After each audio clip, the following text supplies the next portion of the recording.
Hi everyone, I'm Kristen, the cross stitching runner, and welcome to my channel. I'm called the cross stitching runner because I cross stitch every day and I run when I can. This channel is all about cross stitch and a little bit about life updates and I guess how I'm going with running if I'm able to get out there and do it. So a lot's actually been happening in my world of cross stitch since we last caught up.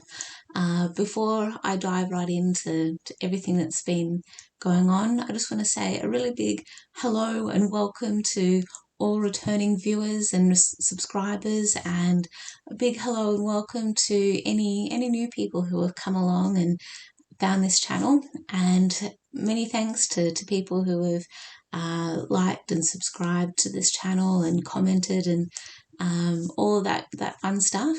And I also want to recognise that over the last 2 weeks I did get shouted out via Instagram. I had a notification come up on my phone that I was mentioned or shouted out, and I'm really new to Instagram, so I saw the notification and I then was like, okay, I want to recognize that I got shouted out and to say thank you to that person. And I don't know how to do it for the life of me. So if you are watching, if you're the one that did shout me out, I just want to say thank you and I recognize you and thank you so much. I, I will get used to using Instagram. I've only been using it sort of haphazardly for, I guess, a few months as a way of trying to, I guess, push myself to get a little bit more involved in the cross stitch world with, I guess, a lot of social media. I do sort of use Facebook a lot more than any other platforms. I want to get used to using other platforms, so that's why I'm saying what I'm saying. So thank you so much. And I guess the things I want to share with you today is, I guess, what's been happening in my world of cross stitch over the last couple of weeks. I've done 2 furniture changes in my craft room. I also use this space as my office as well for my 9 to 5 Monday to Friday job.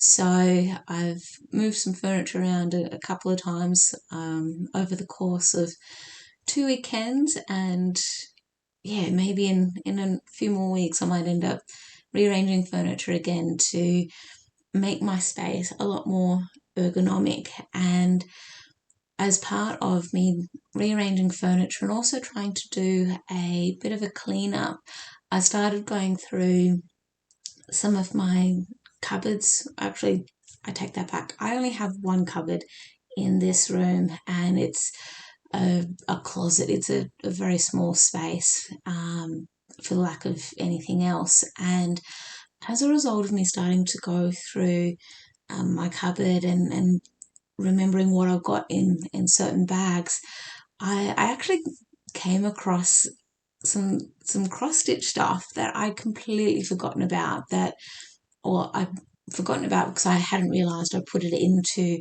certain bags. So the first thing I want to show you is a fully finished, no, it's not fully finished, it's finished, but I haven't actually done anything more with it, partly because I don't really know what I want to do with it. So this particular project is something that I stitched about 12 years ago. I'm saying 12 because it was before I moved into my current home and it was before I met my boyfriend and before we became a couple. So this was where that's why I'm using that as a timeline, because I've been in my home for 11 years, a bit over 11 years, and I've been with my boyfriend for over 10 and a half years. Yeah, it'll be 11 in February next year. So that's the timeline I'm going with. And also the additional timeline, yes, we can see it better this way. Just going to make sure I get it even. So this is called May All Your Dreams Come True, and it is a DMC fairy pattern. It came out of a book, like a hardcover fairy book that I picked up many, many years ago at I think it was one of the quilt and craft fairs that had come to Canberra, and it's normally an annual event, roughly around August. And I bought the book, and I just really liked a lot of the projects that were in it. And this particular project I had stitched, I think, with the intention of giving it to my nan. And yeah, I don't know what happened. I don't know why I didn't. But I think, yeah, that's beside the point. It is what it is.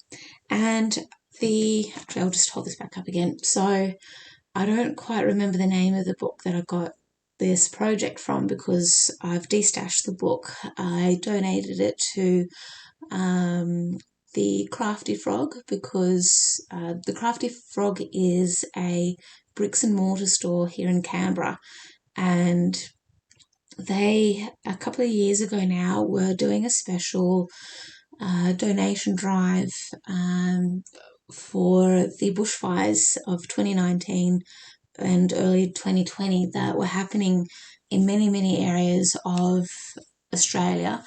And they were bringing together all the donations that people in the Canberra region wanted to donate to the people who had lost some of their crafty stuff and wanted to actually pick something up to help distract them from the devastation they were experiencing. And so I knew that with the book that I got that pattern out of, I wasn't really going to stitch anything more out of it again. And a few things I want to point out to you with this project, I'm just getting it to the right stage so I can show you properly. A couple of things that have shown, I guess, how I've changed as a stitcher is how I do French knots for starters. When I had stitched this pattern, I wasn't very confident with what I was doing, and you might see with this purple fairy that one of its eyes is looking very off balance, a bit too big. That's because the knot there has actually come undone. And what I was doing with the eyes of many of the fairies in this project was that rather than doing a French knot in some cases because I wasn't doing it very well and it was annoying me to no end, I would actually do some kind of knot at the end of my thread and then put the needle through the fabric and secure the thread at the back of the project and be like, okay, we'll just pretend that's French knot. And I have definitely gotten a lot better with my French knots since then. So also you'll see there's quite a lot of beadwork and there's quite a lot of DMC metallic thread in this project, and this was a lot to do with the style of the time. This project, yeah, definitely dates back to the early to mid 2000s, and it was definitely still the style of the time to do the backstitch where you backstitch nearly every element of the square. I'm just trying to hold this as close as practical so you can sort of see what I'm referring to with the backstitch. And I was also quite new to beading, so I was like, yep, okay, I can cope with beading, it's all good. And with many of the patterns that are in this fairy project, not this, also the fairy book that I stitched out of, there were a lot of circumstances or a lot of patterns that actually had a lot of DMC metallic thread in it and a lot of Mill Hill beads in it. And yeah, I got over it after a while, and I've got fairly small hands and they're not the most nimble hands at the best of times, and I find that I I haven't quite figured out the best approach to get the little Mill Hill beads, to pick them up and get them on a thread. But the good thing is, when I was doing the beading, I was using a proper beading beading needle. The other thing I also want to point out to you in terms of how I figured out how to, rather than starting in the center of my fabric, the other thing I want to point out is you might see some faint, what's it called, lead pencil lines on the fabric, and I'm not holding this up very well. So what I did, as part of me still being a bit of a novice and as part of getting into cross stitch, you'll see there's a line here where my index finger is, and that was part of me measuring in and drawing a line to make sure I got it right. I used lead pencil to measure in with a ruler. I think it was 5 centimeters or however many inches the pattern required to have for the fabric edge, and I did that for every corner of the project, and then started stitching it. And I guess over time,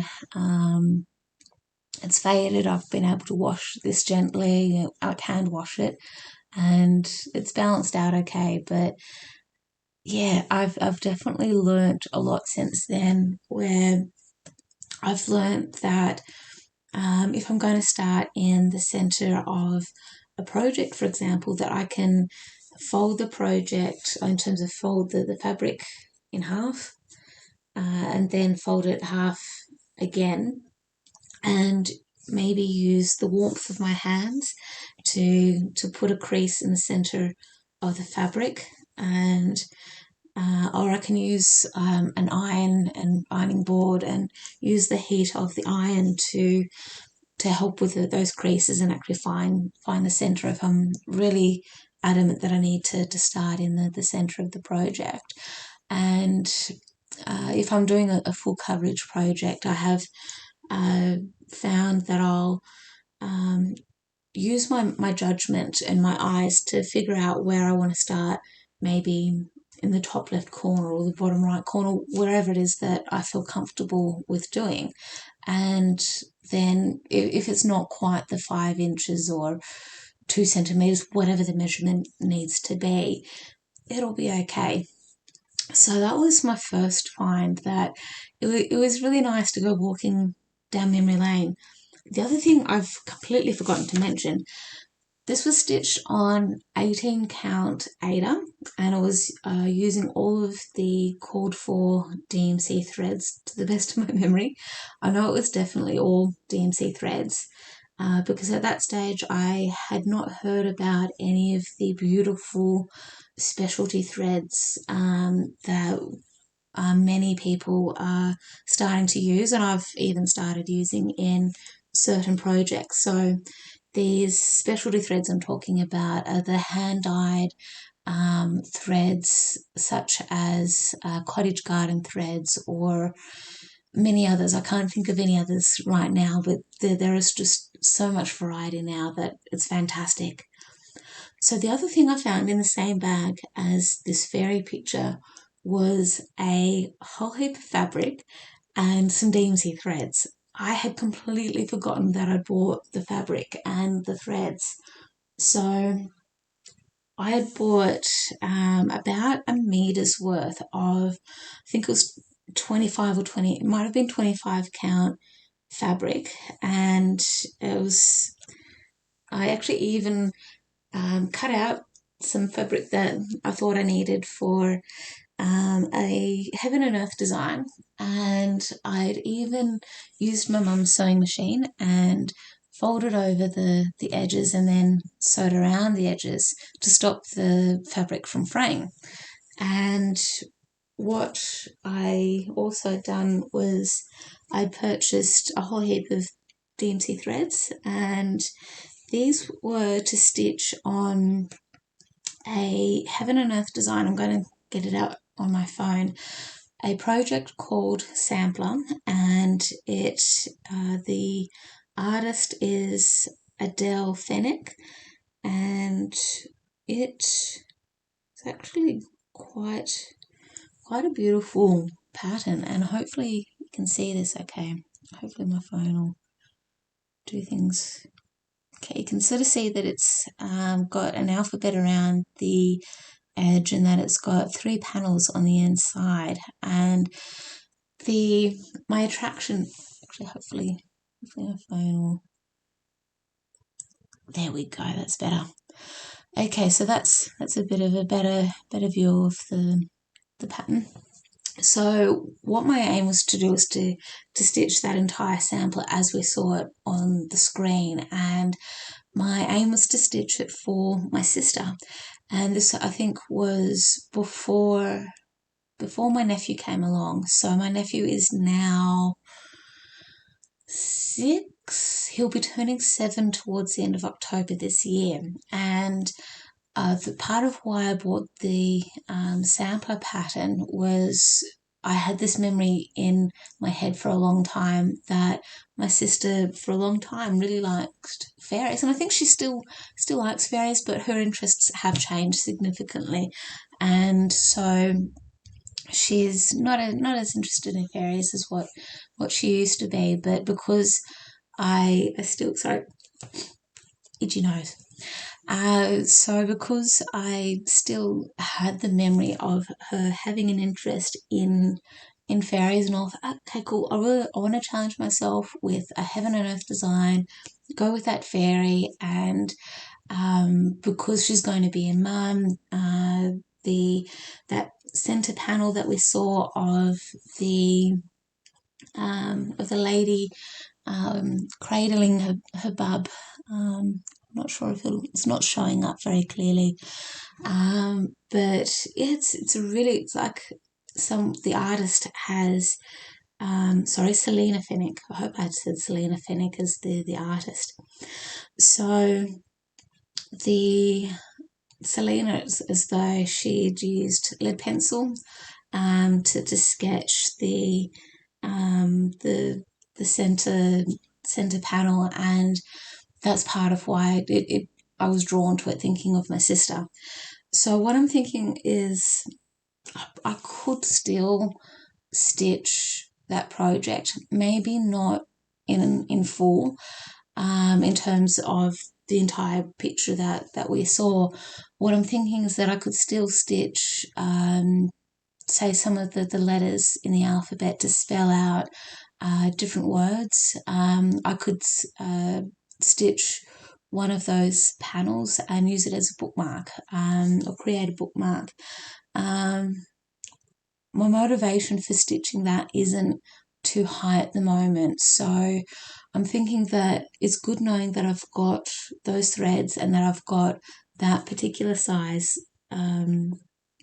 set up, because I know that I've got, or will eventually have, patterns that will fit that size, and if need be I can always trim the edges and just completely reuse it for about 5 to 10 different projects depending on their size. So this is a fabric.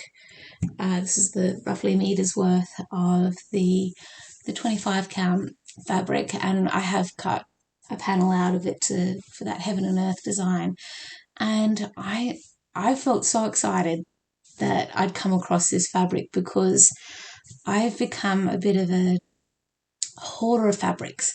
So my theory is that, especially when I first moved into my home, or even just before I moved into here and started having to pay mortgages and all of that fun adult stuff, I wanted to build up as much of a cross-stitch collection as I possibly could, because I knew that I wouldn't be able to afford to buy patterns on a whim or buy a boatload of threads on a whim, because I'd be on a very tight budget. So that was part of my logic, and it's paid off. It definitely was worth doing it when I could afford to. So the other reason why I bought a meter's worth of fabric was because at that stage, I was still quite new to kitting up my own projects, and I had this fear of not having enough fabric for any project I go to stitch. And also, I don't get along very well with maths, and especially when it comes to measurements and numbers and that component of things. And in all seriousness, it's a struggle that I've had all my life. I joke around about it to lighten the mood a bit, to pay myself out, to make fun of myself, to let people know that um, I'm trying not to take myself too seriously, and just to let them know, okay, I recognise that this is a problem, and it's something that I do need to keep working on, and use other tools to help. And also, um, buying the meter worth of fabric was also well before I found out about Yarn Tree. So that's a website where they have a fabric calculator. You can do like a Google search or whatever search engine you're comfortable with, and type in fabric calculator, and you'll come up in with so many search results of different websites that have free fabric calculators. And all you need to do is type in the dimensions of the stitch area that your pattern is going to be, that you're wanting to stitch on. And what the fabric calculator will do is say, okay, for the design area or the stitch area, you're going to need X amount of fabric. It's also important to note that as part of the fabric calculator, aside from entering in the stitch area, you also need to note what fabric count you're going to be using. That is a huge important thing for any of the calculators, to determine how much fabric you're going to need. So it'll tell you how much fabric you'll need for the design area, as well as having, say, a 5-inch border or an 8 centimetre border, whatever measurements you're comfortable with. And the importance of having at least a little bit of a fabric border around your stitch area is at least two things that I'm aware of. The first thing that's going to help with having a bit of a border around the edge of the stitch area is if you're going to be using something like a hoop or a Q-snap, or if you're going to be using a scroll frame, or whatever it is that you're comfortable with to keep the tension on the fabric, that having that extra bit of fabric border, it'll give your hoop or whatever your tool is a bit of extra something to grab onto and help with that tension. I don't stitch in hand very often, or extremely rarely, to really be able to know how much of an edge is needed to help with that side of stitching.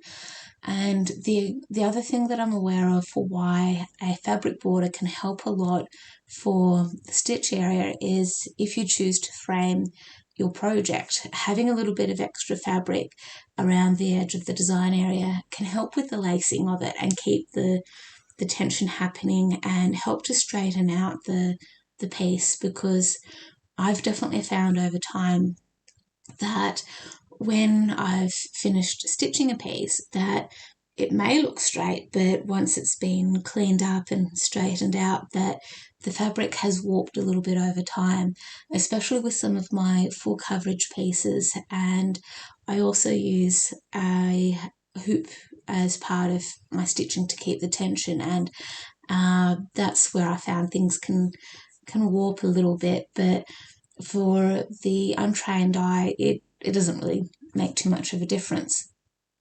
So I'm talking all about this as well because I want to show you another piece that is becoming part of my UFO pile, where I, over time, have become quite relaxed about not having too much of a fabric border. So you'll soon see how relaxed I've become, and also how I don't get along with numbers, how I struggle with them. So the project that I started working on about 6 years ago, I'm guessing. So this is called Midnight Glow. It's designed by Diane Allaire. I hope I've pronounced Diane's name correctly. So this is a custom crafts, and the custom craft is 2Ks.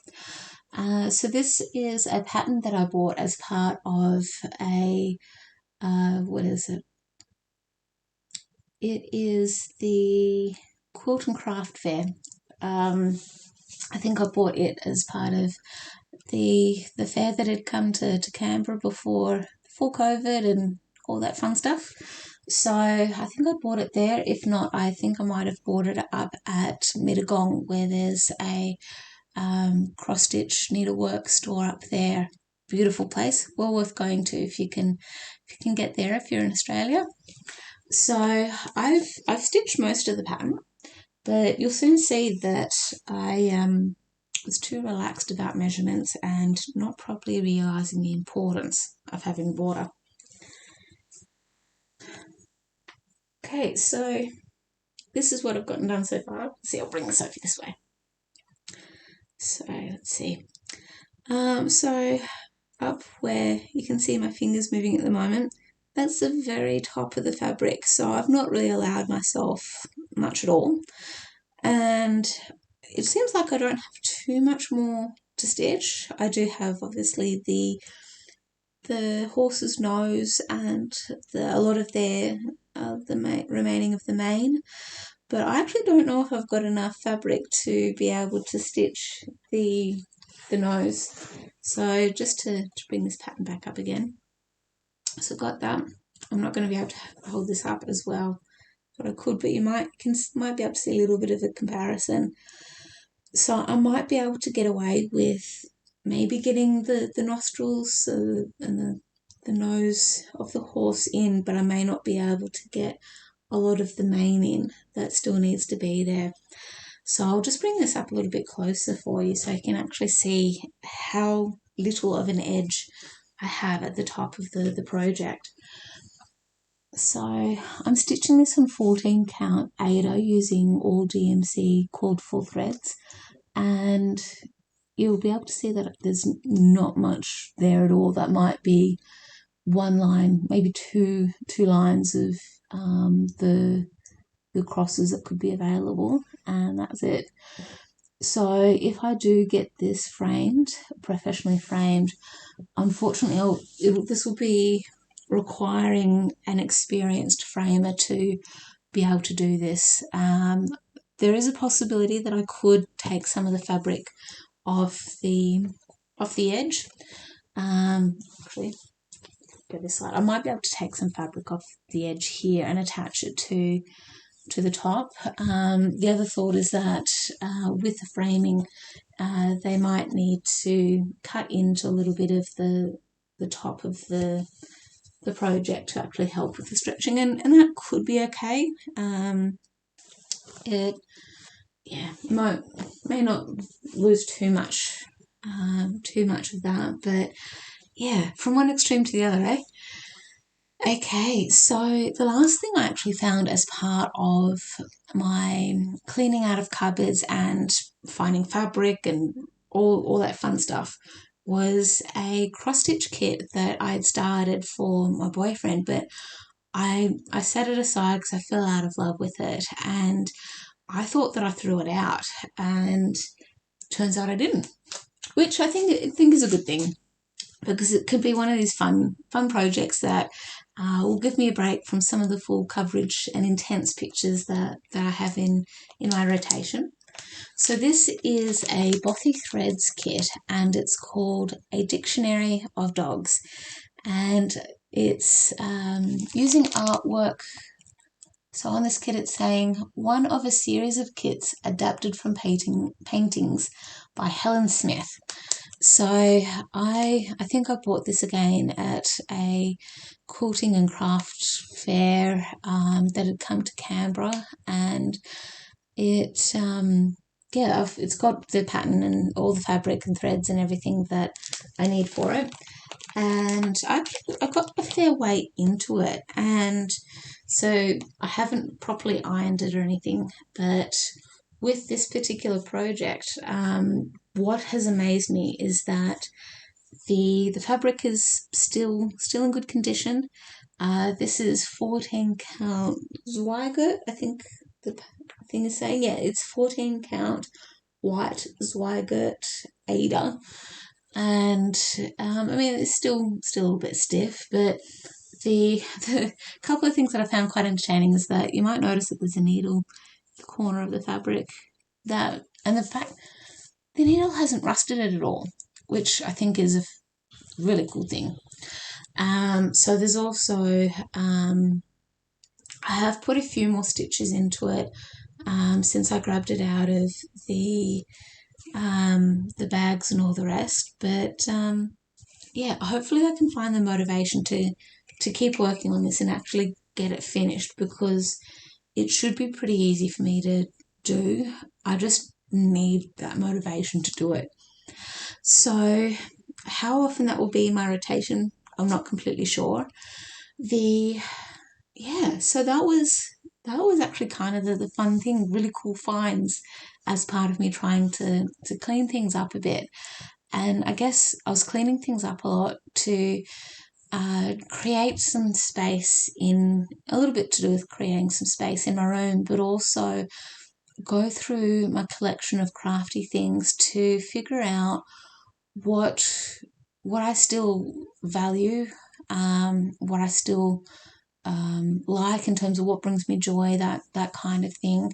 So aside from cross stitch, whenever I very occasionally now get the bug for it, I'll sometimes do a bit of scrapbooking. And so that's where I've built up over the years a bit of a collection of different sized and different coloured textured papers. I've got some die cuts, different types of tapes and glues and tapes, or yeah, I guess tapes in terms of these sorts of tapes. It's like washi tape, whatever it's called, but also double-sided tape.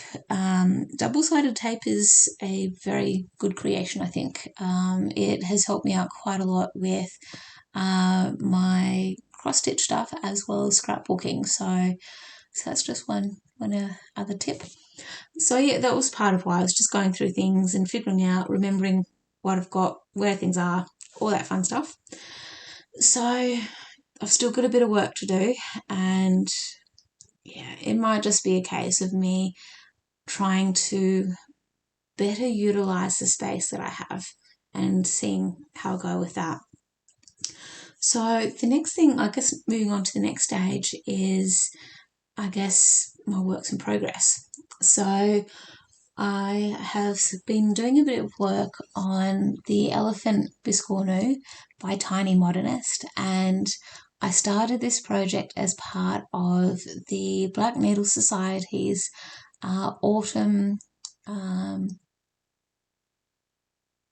Stars Hollow, and it was part of an online stitching retreat in a box. And one of the called for challenges in that retreat was to stitch on a project with an elephant in it, because there was an episode of the Gilmore Girls that I think it had a reference to an elephant, like the saying of an elephant in the room. I can't remember the exact context right now, but that was the prompt for why I started the project. So for people who are returning to my channel, you may have seen that I've started this on, it's 32 count hand-dyed linen, and I am stitching this. I'm just going to readjust the fabric a little bit so you can see it a bit better. So I'm stitching this primarily when I have some meetings to do with work that I don't need to have my camera on and I don't really need to participate too much in. So it's more about me being there for the meeting to receive information rather than run the meeting, host the meeting, or contribute in any other way. And yeah, I'm actually happy with how this is coming along. I'm just going to bring this in a bit closer so you can see what's going on. So since I last caught up with all of you, I've done a bit of an outline of the elephant and stitched some more of the flowers, and it's coming along really well. And the really, really good thing with the amount of fabric I'm using for this Biscornu is that I'm going to have fabric left over, and that's going to help a lot with any other projects that I'm wanting to stitch. So that was that. So that's my first whip. The second whip I've got, I actually have a page finish, and so with the mini mushrooms project, this is my own design. So I have a business called Hot Cross Stitching website, where it's a lot of my own designs where I've converted photos I've taken into cross stitch patterns, and this particular pattern is available for purchase online. And I've actually been working on this project for a few years now, so I'm thinking about 2 or 3 years at least. I'm thinking it's getting closer to 3 years, and I'm stitching this on 14 count Aida using all of the called for colours, and I'm feeling tired with this project, and you'll soon see why. For starters, I don't know if it would make any difference if I was stitching this on 14 count, 28 count, or anything else. So this, I'm halfway through this project, and it is looking huge because it's on 14 count Aida, and I could almost get away with finishing the page that we're seeing in the corner.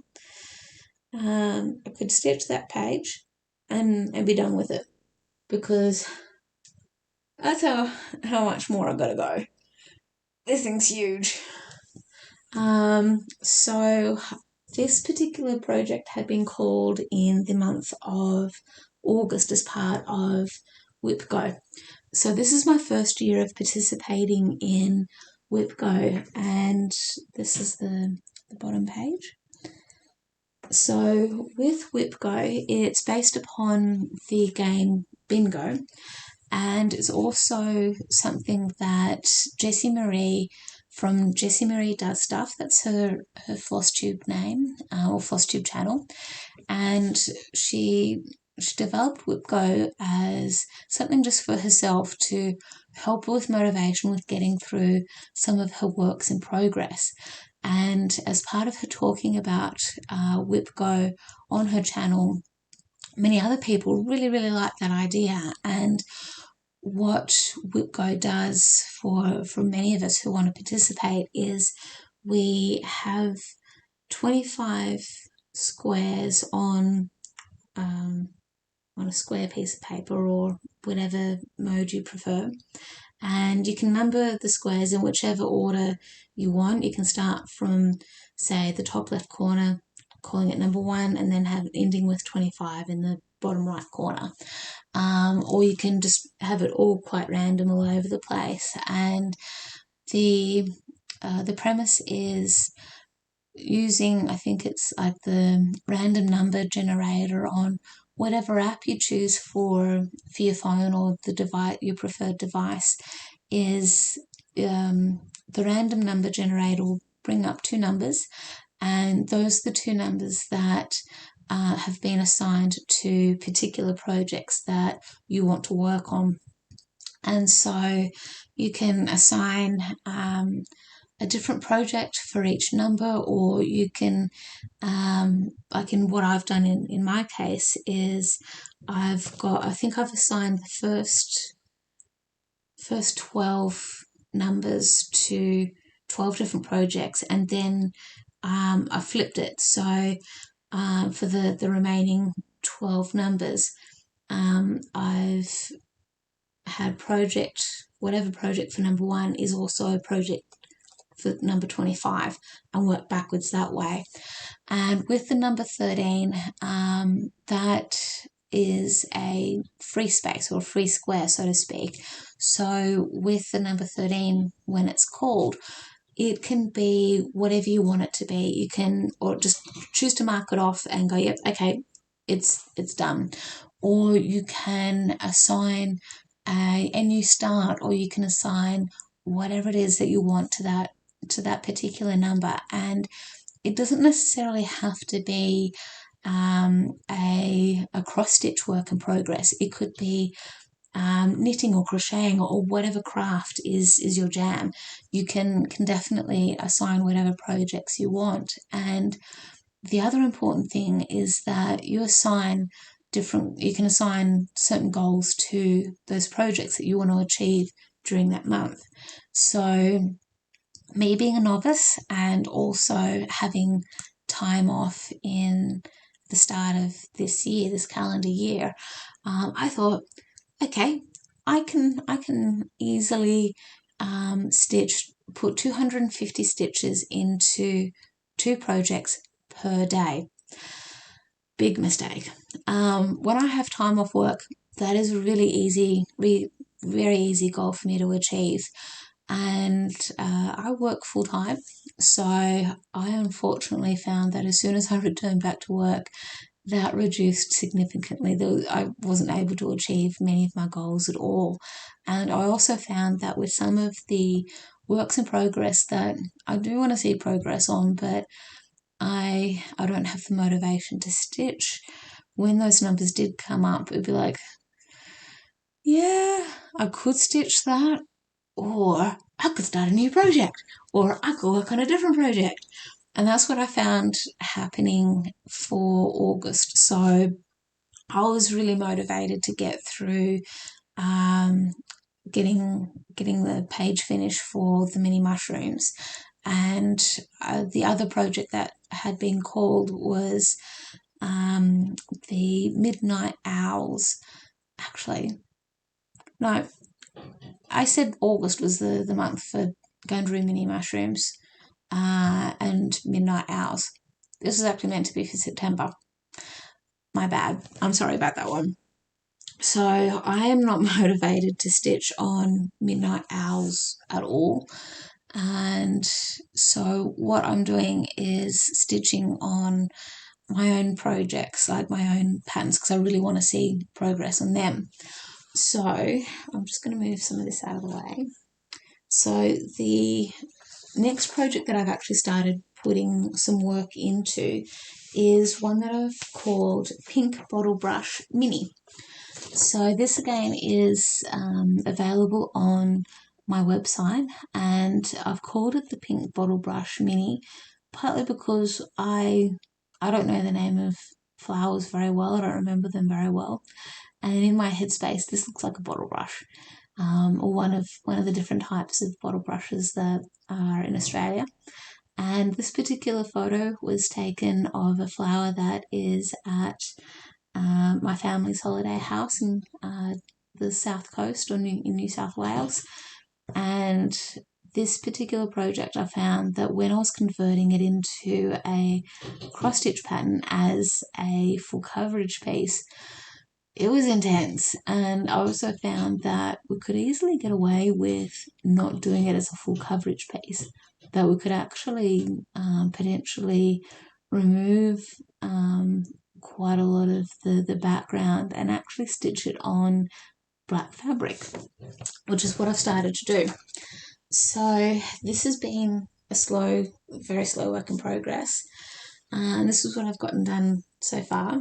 And I'm stitching this on 14 count Aida, all DMC threads, and I'm using Pattern Keeper for this project. And Pattern Keeper is a lifesaver for this project because this one is very confetti heavy, and I think it's worth it though. There are quite a lot of colours that look quite similar in their shades and that kind of thing, but I think it's worth it. I think it gives it a bit of that dimension, and I'm actually really liking how this is coming along.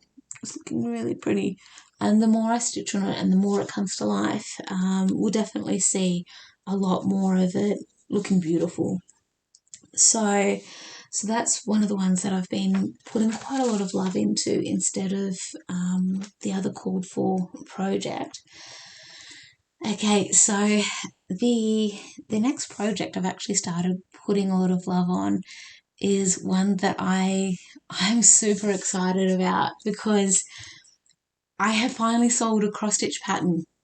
I've been working on my business for I guess very slowly, very casually for at least 12 months, and it's definitely been a lot longer than 12 months, but to actually get this website up and running in terms of the website hot cross stitching, the details of it will be in the description box below. The pattern that got sold on the Thursday the 9th of September is one that I've called Dewdrop Daisy. So if you're a returning viewer to my channel, you may have heard me talk a bit about this project, and you've seen my progress on it. And this is a flat picture of a flower that I took of. It's in my garden, and I think at the time it might have rained in the afternoon or earlier in the day, or there might have also been some fog in the morning, and so there were droplets of water on the petals. I'm just going to bring them closer so you can actually see. So you can see the droplets of water on the petals. And what I'm doing with this particular project is I'm stitching it on, I think it's 28 count fabric, and I'm just going to bring this over this way a bit. So this particular project is a Pattern Keeper compatible project, and I initially, when I started stitching this project, I found that I needed to make some adjustments for the pattern, and the pattern that is now available on my website and has recently been purchased as well has the updated version of the pattern.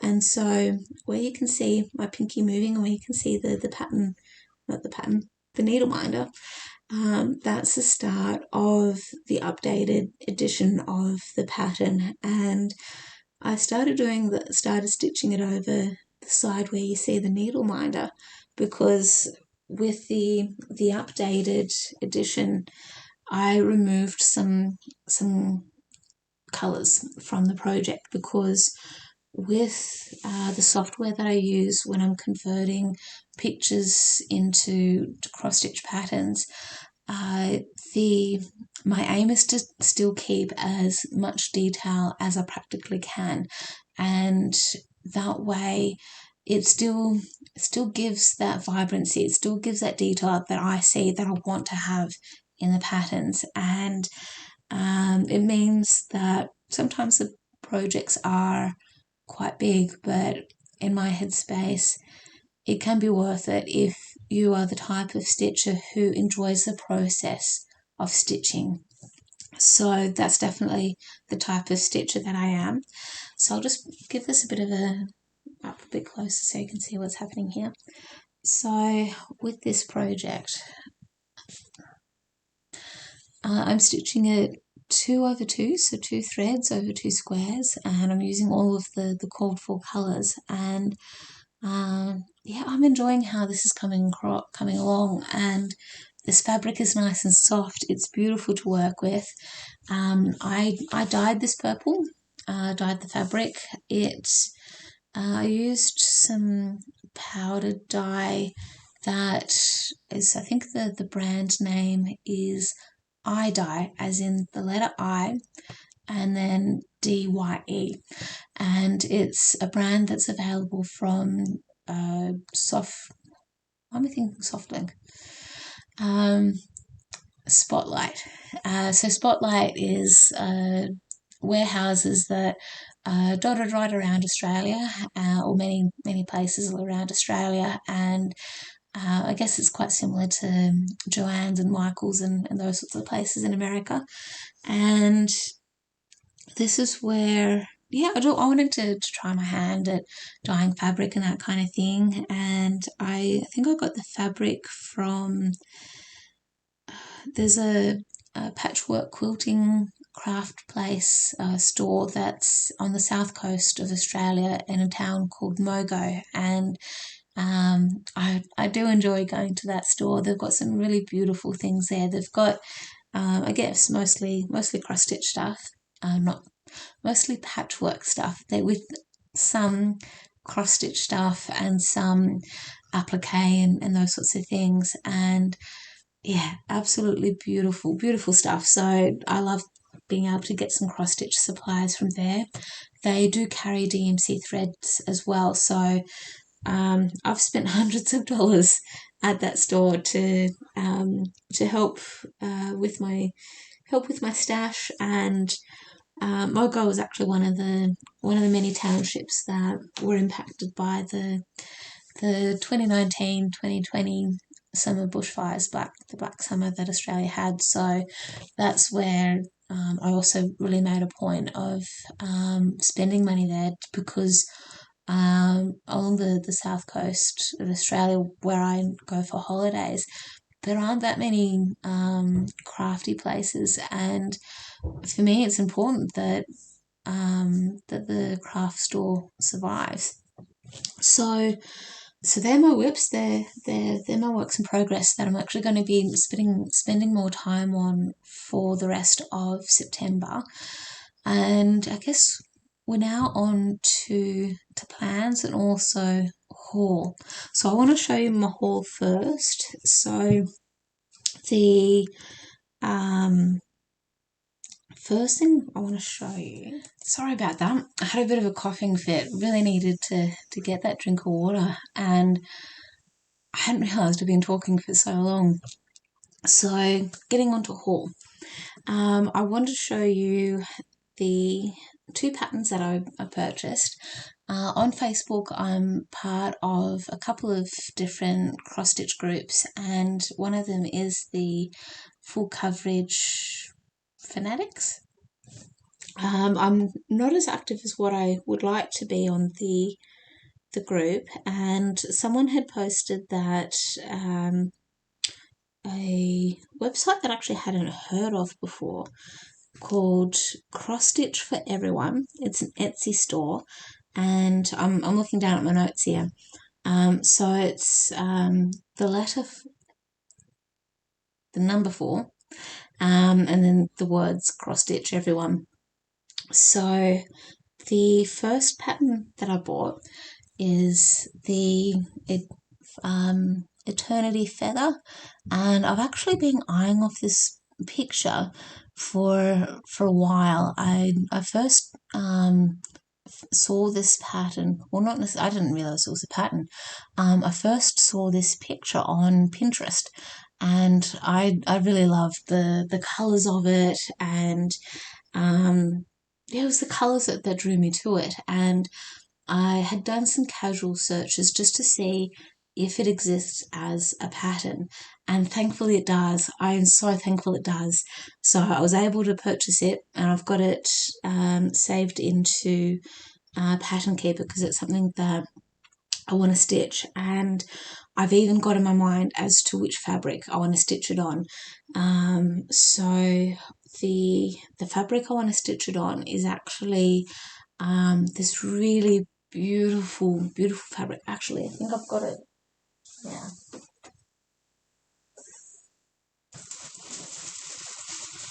Okay, the joys of doing this in my craft room. Okay, so apologies for all the crinkle sounds.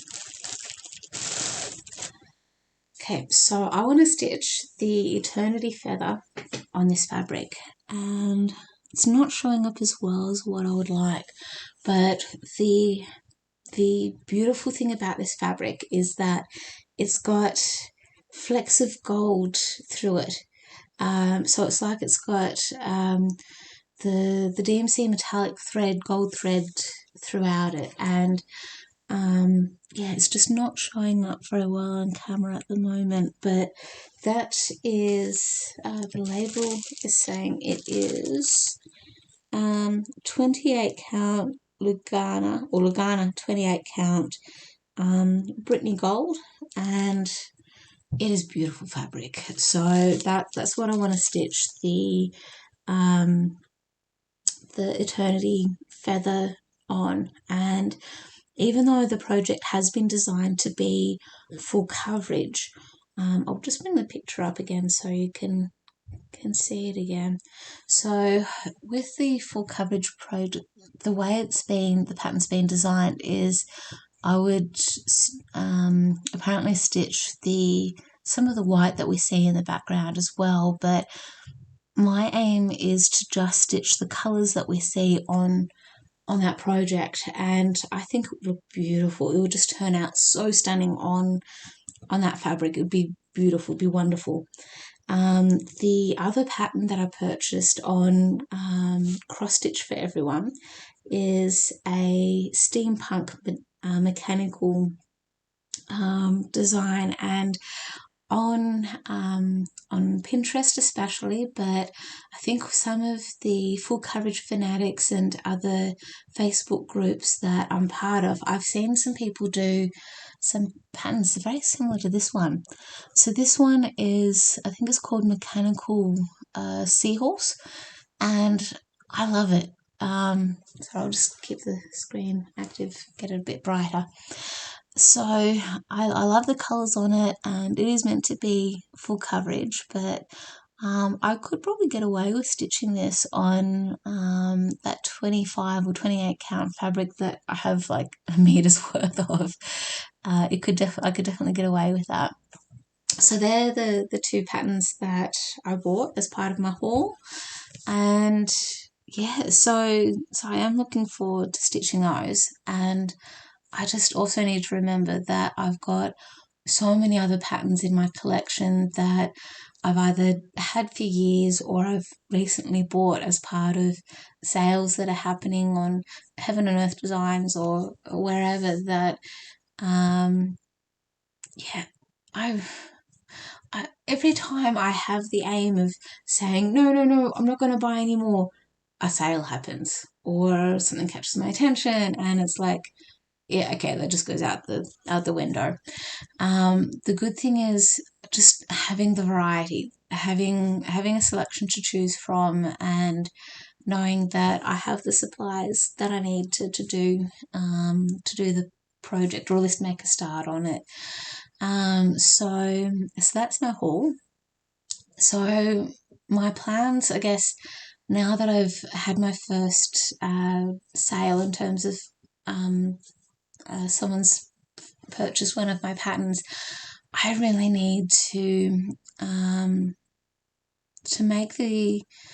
definitely make the effort. I definitely have some patterns that I have about 90% ready to be uploaded onto my website. I need to get some more done. I need to convert some more photos over to cross stitch patterns and make them available on the website, so that way there is that wider selection and wider variety that people have. And so that's part of my plans, part of my goals for September, and if not for the rest of this year and many years to come.